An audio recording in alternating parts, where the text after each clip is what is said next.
Hi viewers, நாளைக்கான வீடியோவில் என்ன நடக்கலாம்னு சொல்லிட்டு பார்க்கலாம். வீடியோக்குள்ளே போகிறதுக்கு முன்னாடி நம்ம சேனலை லைக் அண்ட் சப்ஸ்கிரைப் பண்ணிவிட்டு கொஞ்சம் சப்போர்ட் பண்ணுங்கள். வாங்க இப்போ வீடியோக்குள்ளே போகலாம். சிவா பூரியோட என்கேஜ்மெண்ட்லாம் ரொம்ப தடர்புடலாக போய்கிட்டு இருக்கு. அந்த நேரத்தில் தான் நம்ம பூமி வந்து சிவா கிட்டே பேசுகிறாங்க. என்னாச்சு சிவா, ஏன் ஒரு மாதிரியாக இருக்கேன் அப்படிங்கிற மாதிரி கேட்க, அதுக்கு சிவா எந்த ஒரு உண்மையுமே சொல்ல முடியாமல் தவிச்சிக்கிட்டு இருக்காங்க. அப்போ தான் பூமி சொல்கிறாங்க, எனக்கு தெரியும் சிவா, நீ அம்மா அப்பாவை நினச்சி தானே ரொம்ப கவலைப்பட்டு இருக்க. இந்த மாதிரி நேரத்தில் அம்மா அப்பா நம்ம கூட இருந்தால் நல்லா இருக்குமே நீ ஃபீல் பண்ணுற, கவலைப்பட. அதுக்கு தான் எங்கள் அப்பா வராருல்ல, உங்கள் அம்மா அப்பா எப்படி என்னை தூக்கி வளர்த்தாங்களோ அதே மாதிரி இப்போ உனக்கு தட்டு மாத்துறதுக்கு ஏன் அப்பாவை நான் வர வச்சிருக்கேன். நீ எதுக்குமே கவலைப்படாத, நான் அத்தை ககன் மாமா எல்லாருமே இருக்கோம்ல, நீ சந்தோஷமா இருக்க வேண்டிய நேரம்டா இது அப்படிங்கிற மாதிரி சொல்லி நம்ம சிவாவோட வாயை அடைச்சிடுறாங்க. கடைசி வரைக்கும் சிவா நான் பிந்துவை தான் விரும்புகிறேன் அப்படிங்கிற விஷயத்த சொல்ல விடாமலே பூமி பேசியே சிவாவை அப்படியே அமைதியாக்கிடுறாங்க. சிவா கரெக்டாக சொல்ல வரும்போது கரெக்டாக சாரதா வந்து பூமியை கூப்பிடுறாங்க. அப்போதான் பூமி சொல்கிறாங்க, சரி சிவா, உன்னோட கதையெல்லாம் நான் என்கேஜ்மெண்ட் முடிஞ்சதுக்கு அப்புறம் கேட்குறேன், இப்போ என்னோட அத்தை கூப்பிட்றாங்க அப்படின்னு சொல்லிட்டு நம்ம பூமி போயிடுறாங்க. கடைசி வரைக்கும் சிவாவோட மனசில் இருக்கிற உண்மையை சொல்லவே முடியல. இந்த சைடு நம்ம பிந்து வந்து ஒரு வாய் சாப்பாடு கூட சாப்பிடாம சிவாவை நினச்சி அழுதுகிட்டு இருக்காங்க. நம்ம மீராவுக்கு ஒன்றுமே புரியல, என்னாச்சு இந்த பொண்ணுக்கு ஏன் இப்படி இருக்கா அப்படின்னு சொல்லிட்டு சாப்பாடெல்லாம் ஊட்டி விடுறாங்க. ஆனால் நம்ம பிந்து வந்து சாப்பிடவே மாட்டேன்னு சொல்லிட்டு அடம்பிடிச்சிக்கிட்டு இருக்காங்க. நம்ம சிவா பிந்து ரெண்டு பேரும் தான் மனசார விரும்பினதே. ஆனால் கடைசியில் பூமிக்காக தப்பாக புரிஞ்சுக்கிட்டு பூரியை சிவாவுக்கு என்கேஜ்மெண்ட் பண்ணிக்கிட்டு இருக்காங்க. இந்த நேரத்தில் தான் அபூர்வா சந்திரா ரெண்டு பேருமே வீட்டுக்குள்ளே வராங்க. இந்த அபூர்வா வந்தாலே கண்டிப்பாக அந்த இடத்துல பிரச்சனை நடக்கும் அப்படின்னு சொல்லிட்டு நம்ம பூமிக்கு நல்லாவே தெரியும். ஆனால் எந்த பிரச்சனை வந்தாலும் நம்ம பார்த்துக்கலாம் அப்படிங்கிற மாதிரி பூமி வந்து கொஞ்சம் அசால்ட்டாக இருந்துடுறாங்க. இந்த சைடு நம்ம ககன் பூமி ரெண்டு பேருமே ஜாலியாக பேசிக்கிட்டு இருக்கப்ப அப்போது நம்ம ககன் வந்து பூமி கிட்ட சொல்லுவாங்க, பூமி இன்னையோட உனக்கு கஷ்டம் எல்லாமே போயிடும், நான் உனக்காக ஒரு கிஃப்ட் வச்சுருக்கேன் அப்படிங்கிற மாதிரி சொல்ல, இதை கேட்ட பூமி ரொம்ப சந்தோஷப்படுறாங்க. சரி, நீங்கள் எனக்கு கிஃப்ட் வச்சிருக்கிறது போதும், நான் சொல்கிற கோட்டை தான் நீங்கள் போட்டு வரணும் அப்படின்னு சொல்லிட்டு ஒரு கோட்டை போட்டு விட்டுடுறாங்க. அந்த கோட்டுக்குள்ளே தான் அப்புறம் வந்து போதை பொருளை வச்சுருக்காங்க. ஆனால் அது தெரியாமல் நம்ம ககன் தான் அந்த கோட்டை போட்டுட்ருப்பாங்க. இந்த சைடு நம்ம ககன் வந்து பூமிக்கு கிஃப்ட் பண்ணுவாங்க ஒரு நெக்லஸ். அதை வந்து அபூர்வா மருதாணி ரெண்டு பேருமே மாடியிலேருந்து பார்த்துட்ருப்பாங்க. அப்போது மருதாணி வந்து அபூர்வா கிட்ட சொல்லுவாங்க, பாத்தியா அபூர்வா, பூமிக்கு வந்த வாழ்வை அப்படிங்கிற மாதிரி சொல்ல, அதை கேட்டால் அபூர்வா சொல்கிறாங்க, இங்கே பாரு சித்தி, அந்த ககன் பூமிக்கு நெக்லஸாக கிஃப்ட் பண்ணுறான், அந்த நெக்லஸ்குள்ளே தான் நான் வைக்க போகிறேன் ஆப்பு அப்படிங்கிற மாதிரி சொல்ல, இதை கேட்ட மருதாணி சொல்கிறாங்க, என்ன அபூர்வா பிளானை சேஞ்ச் பண்ணிட்டியா, ககனோட கோட்டில் தானே அந்த போதைப் பொருளை வச்சுருக்கேன்னு சொன்னேன் அப்படிங்கிற மாதிரி சொல்ல, இதை கேட்டால் அபூர்வா சொல்கிறாங்க, அதெல்லாம் இல்லவே இல்லை, இப்போது பிளான் சேஞ்சுடு, நீ வேணா பாரு, இந்த என்கேஜ்மெண்ட்டும் நடக்காது ஒன்றும் நடக்காது அப்படிங்கிற மாதிரி அபூர்வா சிரிச்சுக்கிட்டே போகிறாங்க. இந்த சைடு நம்ம பூமிக்கு வந்து ககன் கிஃப்ட் பண்ணிடுறாங்க. அந்த கிஃப்ட்டை எடுத்துகிட்டு போயிட்டு கபோர்டில் வைப்போம் அப்படின்னு சொல்லிட்டு ஆசாசை அதை எடுத்துகிட்டு போயிட்டு கபோர்டில் வச்சிடுறாங்க. இந்த சைடு நம்ம பூமியை ஃபாலோ பண்ணிட்டு வந்து அப்புறா கரெக்டாக அந்த நெக்லஸ் பாக்ஸ்க்குள்ளே போதை பொருளை வச்சிடறாங்க. ஆனால் அது நம்ம பூமிக்கு தெரியவே தெரியாது.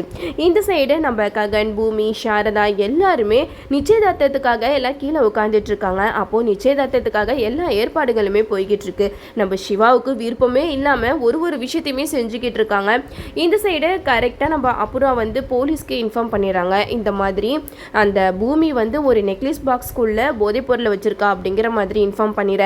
இந்த சைடு போலீஸும் அதை கேட்டுட்டு நாங்கள் உடனே வரோம் அப்படின்னு சொல்லிட்டு கிளம்பி வந்துட்டுருக்காங்க.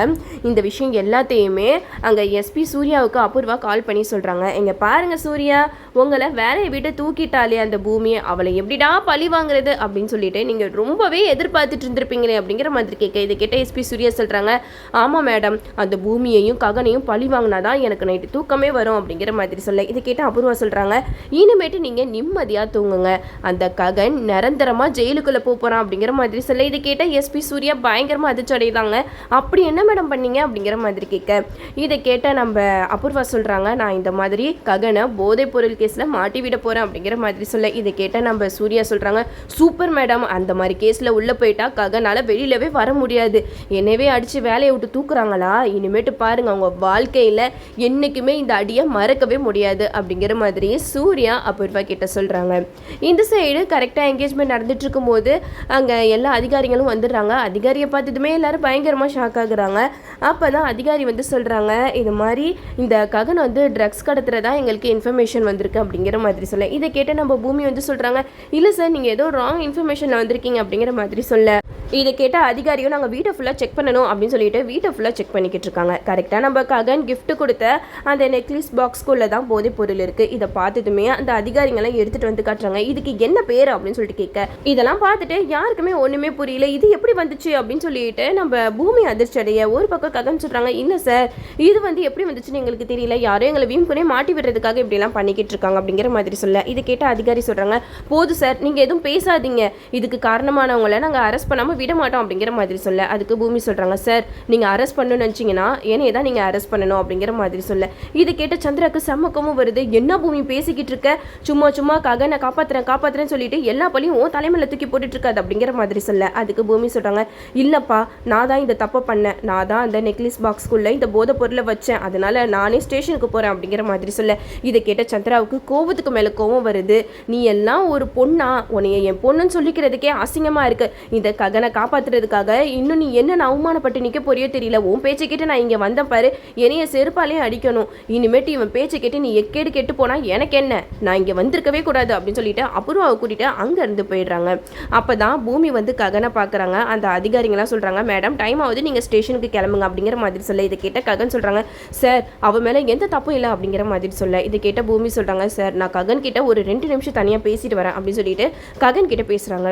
என்ன மாமா நீங்க நினைச்சதை சாதிச்சிட்டீங்கல்ல, நீங்க சந்தோஷமா எனக்கு கிஃப்ட் கொடுக்கும் போதே நினைச்சேன் கண்டிப்பா இதுல ஏதோ ஒரு விஷயம் இருக்கணும், ஆனா இப்படி ஒரு விஷயம் இருக்கும் நான் நினைச்சு கூட பார்க்கல, என்னை நிரந்தரமா இந்த வீட்டை விட்டு துரத்துறதுக்கு இப்படியெல்லாம் என் மேலே பழிய தூக்கி போட்டு என்னைய கடைசியில் போலீஸில் பிடிச்சி கொடுத்துட்டீங்களா அப்படிங்கிற மாதிரி சொல்ல இதை கேட்ட ககன் சொல்கிறாங்க, பூமி நீ தப்பாக புரிஞ்சுக்கிட்ட, நான் போயிட்டு உன்னைய மாட்டி விடுறதுக்கு பார்ப்பேனா அப்படிங்கிற மாதிரி சொல்ல இதை கேட்ட பூமி சொல்கிறாங்க, போதுமாமா இனிமேட்டு நான் வந்து உங்கள் வாழ்க்கையில் இருக்க மாட்டேன், நீங்கள் உங்களுக்கு பிடிச்ச மாதிரி வாழ்க்கையை அமைச்சுக்கோங்க, எப்படியோ இந்த கேஸ் முடிஞ்சு வெளியில் வரதுக்கு ரொம்ப நாள் ஆகிடும், என் அப்பா இருந்தால் நான் என் அப்பா வீட்டுக்கு போவேன், அப்படி இல்லைன்னா நான் எங்கேயாவது போயிடுறேன் அப்படிங்கிற மாதிரி பூமி ககன் கிட்ட சொல்லிட்டு இனிமேட்டு நீங்களாவது சந்தோஷமா இருங்க அப்படின்னு சொல்லிட்டு அதிகாரிங்க கூட போகிறாங்க. இந்த சைடு நம்ம பூமி ரொம்பவே ககனை பற்றி தப்பாக புரிஞ்சுக்கிட்டாங்க.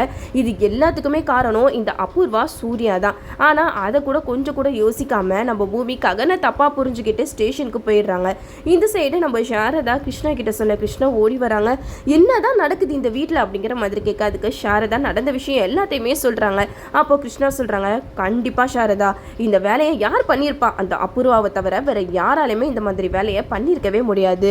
அந்த அபூர்வா ககன் பூமியை பழி வாங்குறதுக்காக தான் இந்த மாதிரி எல்லாம் பண்ணியிருக்கணும் அப்படிங்கிற மாதிரி சொல்ல இது கேட்ட சாரதா சொல்கிறாங்க, நம்ம பூமியை எப்படி வெளியில் கொண்டு வருது அப்படிங்கிற மாதிரி யோசிக்கும் போது கிருஷ்ணா வந்து அவங்களுக்கு தெரிஞ்ச ஆளுங்களெல்லாம் வச்சு பூமியை வெளியில் கொண்டு வரதுக்கு ஏற்பாடெல்லாம் பண்ணிக்கிட்டு இருக்காங்க. ஒரு பக்கம் நம்ம ககன் பூமியை நினச்சி பயங்கரமாக அழுகிறாங்க. பூமி நான் மனசார உன்னைய ஏற்றுக்க வரும்போது இப்படி ஒரு பிரச்சனை வந்துருச்சு, நான் போயிட்டு உன்னைய மாட்டி விடணும்னு நினைப்பேனா, நீ கடைசியில் இப்படி சொல்லிட்டு போனது எனக்கு ரொம்பவே வேதனையாக இருக்குது அப்படின்னு சொல்லிட்டு ககன் ஒரு பக்கம் பயங்கரமாக எமோஷ்னலாக அழுதுகிட்டு இருக்காங்க. அப்போ சாரதா வந்து ககனை பார்க்குறாங்க. ககன் எதுக்காகப்பா இப்படி அழுகிற அப்படிங்கிற மாதிரி கேட்க அதுக்கு ககன் சொல்கிறாங்க, என்னால் தாம்மா பூமிக்கு இப்படி ஒரு நிலைமை, அவள் என்னை எவ்வளோ ஆபத்துலேருந்து காப்பாற்றிருக்கா, ஆனால் அவளுக்குன்னு ஒரு ஆபத்து வரும்போது என்னால் அவளை காப்பாற்ற முடியலையே அப்படின்னு சொல்லிட்டு நம்ம ககன் வந்து பயங்கரமாக கவலைப்பட்டு அழுதுகிட்டு இருக்காங்க.